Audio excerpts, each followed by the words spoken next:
our host and moderator for the evening, Academy Award-winning actor and producer, Robert Downey Jr.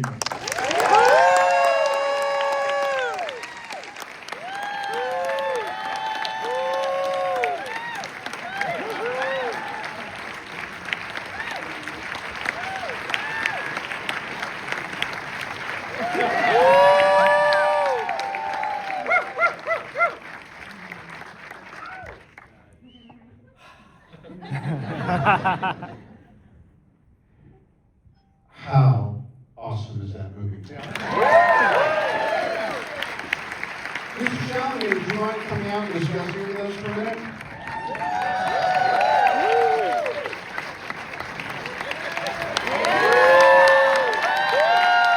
You understand,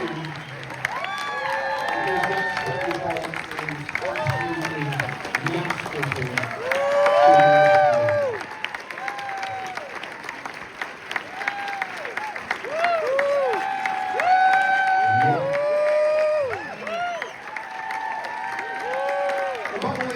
You're all up, so congratulations on Sunday, etc. And now I'll pull a lineup out of Iron. Why don't y'all just sit down now? Just take a seat. Let's depressurize the situation. I take it you've been advised of your rights? Okay, good. Wow. I saw this movie, and I'm flashing back to when you were 22, saw Call Me By Your Name, and then just a year or two ago, A Complete Unknown, and I go, my God, this guy is technically so evolved. And then I see this movie, and I go, oh, and now there's this other thing, which is such a specificity of showing the psychic life of character, building him from the inside out and the outside in. It's just an astonishing achievement, dude.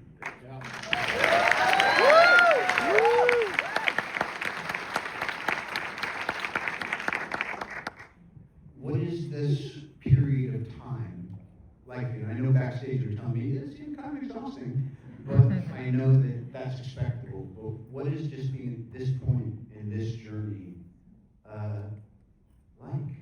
Well, it's what I said Sunday. It's an exercise in gratitude. I mean it from the bottom of my heart. Seeing this theater filled to the brim, the kind of reception you gave both of us coming out here. I mean, truly, it's been my core. You know, and for me, it's been a bit of a vibe shift where I feel in December my energies were entirely towards getting this movie out in the biggest way possible because I really believe in it, and hugely.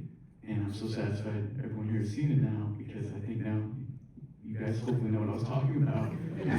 This is to no consequence of my own. I'm a part of it, but really because of Josh Safdie, this incredible director, and incredible cast, incredible production team. Yeah. I know it's not just actors in here too, so I want to shout out Jack Fisk, the production designer, Miaka Lucy, costume designer.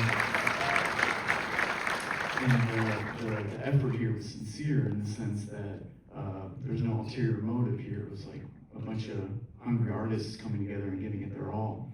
So, specific to your question, I feel like what this moment is now is I've really tried to get out of the mindset of, okay, getting this out in the biggest way possible and really even stepping into a place like the Directors Guild, you know, in a room full of fellow artists tonight, you know, switching mindset into gratitude, but also, you know, reverence sounds like a cheesy word, but real reverence for the, you know, the opportunity to be in these spaces, to be on stage with you, you know, not just to blow smoke. Feel free. Okay.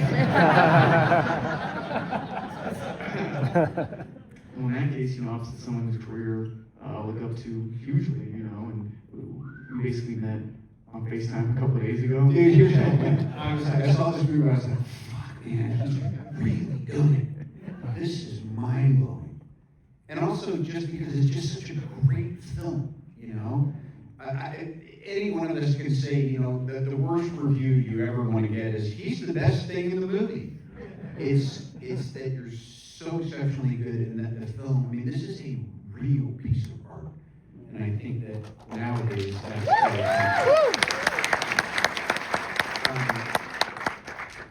and this happened, Complete Unknown, and then Dune Prophecy, and then this? This was Complete Unknown and Marty Supreme I shot in a 7-month span in New York. Yeah. Okay. Man, Robert, you gotta come with me everywhere, man. This is.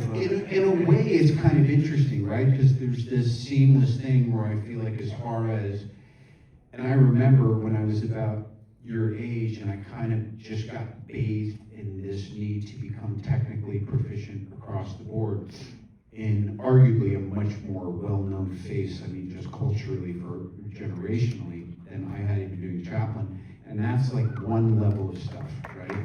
But the fact that you went back to back and did that and then did this shows me there's like this quintessence, is that every time you do something, you're building on what you've just done and you're bringing it to bear. And I love you, not to cut you off, but I love that you speak in things in terms of like technical proficiency. Chaplin, for A Complete Unknown, was one of the things I looked at and went, wow, okay, somebody very recognizable as an actor, as Robert Downey Jr., shapeshifted into another very well-known figure, gave me confidence approaching the Bob Dylan role. As you speak about technical proficiency, something I talked to about with a drama teacher in my high school, as my career started at, name check, who was it? Harry Schiffman. Harry Schiffman. Really, he just retired recently, but a brilliant mind, and no pun intended. And he, when Call Me By Your Name came out, I was not disillusioned, but kind of overwhelmed with everything. He said, yeah, but raw talent isn't mastery, is what he said to me. And this is nowhere near that either, but it gave me a sort of thing to chase. And something like this, or the ability to lock in day after day, this tone, if I had the working habits, not that they were lazy, but they weren't to the degree I have now as far as the level of preparation and all these things. I don't want to sound like, blah, blah, blah, but, yeah. Yeah, I'll tell you if you're going over the edge. It feels like there's such a discipline to this role, and I just love this guy. You know what I mean? It's so weird. He does so many things that you go like, did he just say that? Did he just do that? Wait, we know what he knows. Is he really doing this? Wait a minute, he's not going to do that to her now that she did this to him, is he? He's not really going to make her feel this way about this happening in her life. And every time there's just this real discipline of staying on point, and I hate to say this, but what is motivating this guy? And I want to get into that a little bit because I think it's part of the reason that the film works so well is that there's this thing called a fair world or a fair life fallacy, that life is in some way fair. And when you were approaching playing Marty, knowing what the trajectory was there a mindset you were thinking like, this is what is driving him from moment to moment to moment? Man, I love that question because if you grew up in New York, I'm sure people here grew up in New York as well. Yeah, from right away. We have one East Coaster here. Come on! By the way, I don't think it's a New York thing. I think it's a Philadelphia thing. I think it's a Boston thing. Like if you grow up in that pressurized setting, I grew up in a building called Manhattan Plaza. Once more, I'm sure people here have either lived there or know people that have lived there. That it just makes you dream and dream bigger than that. And I haven't heard that fair life fallacy, but I think I realized it very early on. I had a childhood and upbringing where I could have a sleepover with a friend where I visit their living condition and realize, okay, I'm in a better living condition, and I'll go somewhere else and I go, okay, this person's in a way nicer living condition than I have. And but it really made me dream big, and that's what was so inspiring with this movie. Is I feel as I've gotten older and talked to my little cousins or whatever, I feel like when I was in high school, dreaming big that's what I consumed. It's the Nike commercials I consumed. It was the Kobe Bryant commercials I consumed, the Michael Jordan documentaries. And then I feel like maybe it was post-COVID or something. I don't know. Like as the world has become evidently harsher. I think the world's always been harsh, but now social media is evidently harsh. And I feel with young people there isn't that. And I want to, I think trying hard is awesome, and I think Marty Mauser is an embodiment of that. He's a try-hard, but when you're in a setting like he is, or I feel like I was early in my acting career, you have to be the stalwart. If you're not rolling 13 deep backstage, you're one deep. You're your only support system. And I hope I didn't cross anyone the way you crossed the people in this movie. But in those moments, it's not that I necessarily related to it, but it's like Meryl Streep said, you know, the parts of your character you don't get when you finally understand them, that's when you crack the character. And I feel Josh Safdie, the director, was always in my head about, you don't judge this guy, you know, and some of the comments towards Rachel or whatever. I have that great line at the end to Ron Sethi, the table tennis commissioner, where he says, you know, where I come from is every man for himself, and that really does something to a person. That sounds so plain spoken and maybe not sophisticated in the setting I just said it in, but if you grew up like that, you know that to be true, you know? Well, and again, and just as far as Josh Safdie goes, I mean, this was a real hat trick. I want to go, there's a sequence you may recall from 14 seconds ago where the guy says, don't use the shower, don't use the bath. And what happens after that could have been the most obscenely tone-wrecking sequence ever. But again, he had you.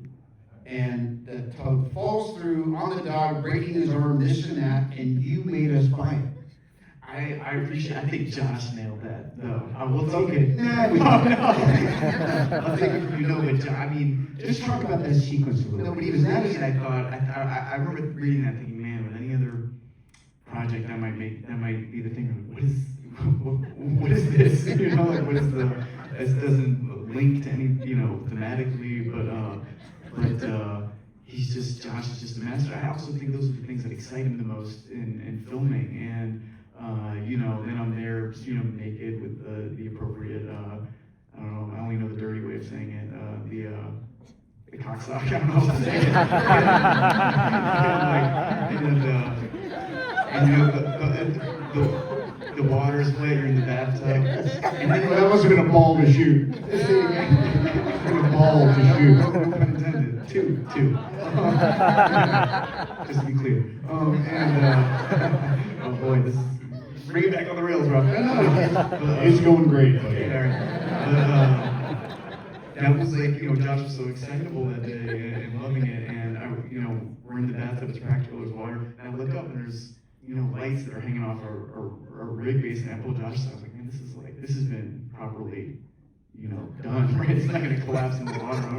That's not how I want to go out. But Such risk, you know. There's also that moment where all the Marty Supreme, you know, I thought the Marty Supreme balls were gonna have an arc, right? I thought maybe we're gonna see it, maybe he gets a product, maybe whatever. You really couldn't have determined where the story went. But there's something in that image of all those balls going out the window and this thing of every time this guy fights to do whatever he has to do to get away from the situation that he would find intolerable, which is not believing he is the best at something, fucking anything. that's what Ryan Coogler said to me a week ago, was he was an athlete growing up too, and that's maybe what he related to the most in the film. And I haven't heard it a lot from people. Was this thing where your sport is your getaway mechanism for life? The way soccer and basketball was at some point for me, and acting has become, you know, not continually, but when I found acting, and you know, I love how you just said that, because it is a means to an end, to find that escape valve. And you see that too. Tell me if anyone can relate to this. Anyone who comes from a home environment where you're just kind of like, oh, Christ, how am I going to manage this? And you wind up, you're managing, on occasion, your parents. You're managing the situation. You're managing the culture you're in and trying to represent for that culture. Out of all of this, I'm telling you, I see what's great about us, even if we're kind of embarrassing and dysfunctional. So I think there's something about this film, which is, it's kind of a new kind of hero, which is why I'm so happy that you guys have the wherewithal to set it, period. Because you know how sometimes when something is not set in a contemporary way, you're able to deal with its messaging a little better, you know what I mean? And I feel like Marty is kind of becoming this kind of archetype for a way of, nowadays, when everything is about, it seems so divided and so disparate, the idea is, as long as you know that you have won, whatever that means, in overcoming your own limitations or whatever, that it's not about really how it looks on the outside. And I keep wondering, because some people are like, you know, when I bet he has the... Can we just talk about that last scene where he goes into the place and sees his baby? That was so unexpected. Just for instance, because I've had these moments, they come maybe a half a dozen times in a career. They say, okay, scene 131 is up, you feeling good? And roll sound. Fuck, man. Fuck. And then, if you're lucky and you're prepared and you're disciplined, all you have to do is just start walking to your mark, and you know that you're going to be lifted by the angels of your effort. So please tell me just a little bit about that, what you remember about that day, that moment, etc., because it lands the film in such an effective way. Wow. Oh man. You just nailed it. I mean, that's the scene you circle and it gives you butterflies, and I feel like that was the biggest swing on Josh's part more than for me, because Marty could be such a detestable character at times, to really to take this gambit and go, okay, will people buy this man's journey, basically, whatever, however you interpret that moment, whether it's the grief of his end of his youth, or that he's going to transition into fatherhood, or whatever it be. On a practical level, I don't have anything really exciting to say. It's just trying to do the best job for the scene. And I remember Grip that day saying, "Don't fuck it up." It was like the one guy I was getting close with on set, and I was like, oh. Did you have a thought in your head that you used to springboard into that moment? Absolutely. Okay. All right, we'll talk about it when we're done here. This Landing Powell, I love this dude because I think that what this industry needs is people who are excellent and responsible. And by the way, just because it's kind of fun, and A24 and everyone, I gotta tip my hat. You want to talk about how to promote an out-of-the-box movie? And for any of you who are thinking about, I've done something that's special, and if you're lucky enough to have someone at the tip of the spear to go out and say, tip of the spear, yeah, I'll go on top of the spear. There'll be a safety line, right? This is gonna help. Key color orange. It's like, it's just been one of the most, particularly if you're gonna do something that I think deserves to have a massive audience like this is, and by the way, congrats, it's doing really well, and it hasn't even opened internationally yet. But that to me is part of it, right? Nowadays, it's also how do you get out, and I want to say this too, because you know, the marketing season ended for you. The awards season is well underway, and I'm officially kicking off my Avengers fucking Doomsday 3. And I just want to let it be known that we decided, because, well, you want to hit him with it, he's got the right name, but we both have films opening on December 18th, and we decided to coin it. You go for it. We're thinking Dunesday. You like it? All right. We'll see if we're still friends by then.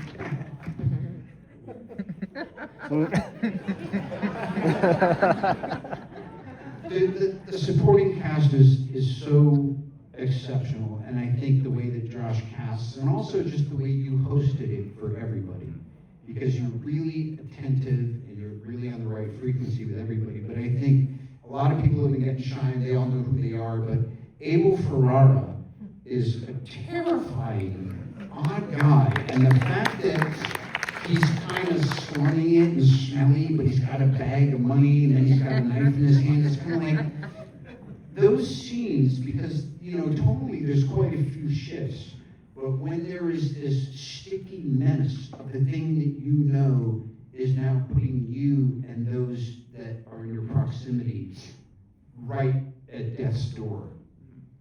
What were those sequences and that whole arc and that kind of interaction with his character like? Well, Abel felt like that guy. He's a street poet. His films, you know, King of New York and Bad Lieutenant, they're sort of emblematic of that kind of scary dude with street energy. You know, the sequence, I won't say who, but in that motel sequence, you know, there's a lot of non-actors in the movie that I find it really thrilling to work with. But, you know, sometimes it would take multiple takes to really get something out of them, and I'm really getting in the guy's face, and I'm really like, trying to get him angry with me. I was saying, Josh, he's not getting angry with me, he's not getting angry with me. And I did another take, and then the guy said, I was just in jail for 30 years, like, you really don't want to fuck with me again. You don't want to see me angry. I said to Josh, holy shit, man, who do you have me opposite?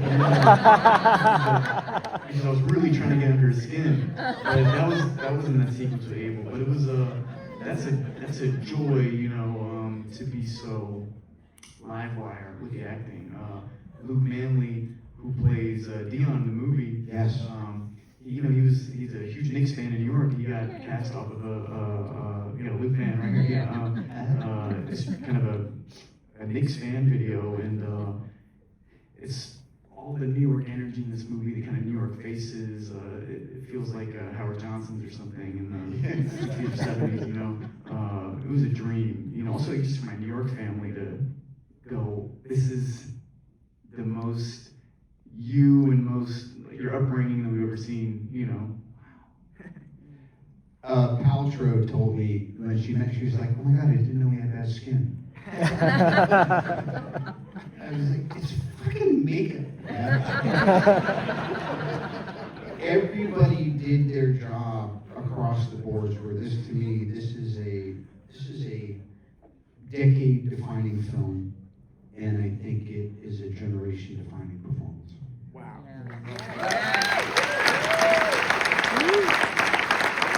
And rather than keep you here any longer having to go to the bathroom than you may need to, I just want to say, dude, is there anything you want to say in closing to our friend? No, I want to say thank you for saying that, just to cap off the nice words you said at the end there. Thank you for doing this on behalf of the film, on behalf of me, but really the production team, the rest of the cast that worked on this, but really, shout out to the production team. They went above and beyond, and I think it really takes someone like Josh to inspire everyone, production team-wise, to, everyone's doing that last ounce of research, and it was an amazing thing to work on. I'm so grateful to have worked on something, be around people that look up and not down. Yeah, bro. My instinct, yeah, give it to him. My instinct is, and I was thinking about this, I was actually thinking about on the drive here, listening to Kenny Loggins' Heart to Heart. I was thinking that you and Josh have a possibility to have one of those ongoing, yep, you're feeling it, relationships where you guys keep choosing to be the ones who can get these very specific, very evolved, very important. Hey man, from your lips to his ears, because I couldn't agree more, and I'm delicately, sensitively trying to dance around that. Because I don't want to. At this point, he's making a movie every 6 years, so because Uncut Gems came out in 2019. So, but I do feel like Josh is a genius in his own right, where we sort of enabled each other's neurotics, not even the right word, or like something. And I would love to do with him again, and for all the reasons like you just said. Look at Leo and Scorsese, the people I all admire, the people that I humbly look up to, and I'm like, man, I'd love to do it with Josh again. Who knows? This could be it. If it is, I'm grateful just for this. Well, you've talked a lot lately, and I'll wrap it up with this about, I'm literally twice your age. When I was 30, I was making a movie with Norman Jewison, and it was called Only You, Me and Marissa Tomei. And we're in like the Amalfi Coast somewhere, and I just go to Norman Jewison, Moonstruck, all these great movies. I go, Norman, I feel like I'm one of the greats. I want you to tell me if you agree with that. And he looked at me like I was nuts. And he said, well, Mr. Downey, that remains to be seen. And I want to say in front of God and everyone in this audience here with you that as of Marty Supreme, it no longer remains to be seen.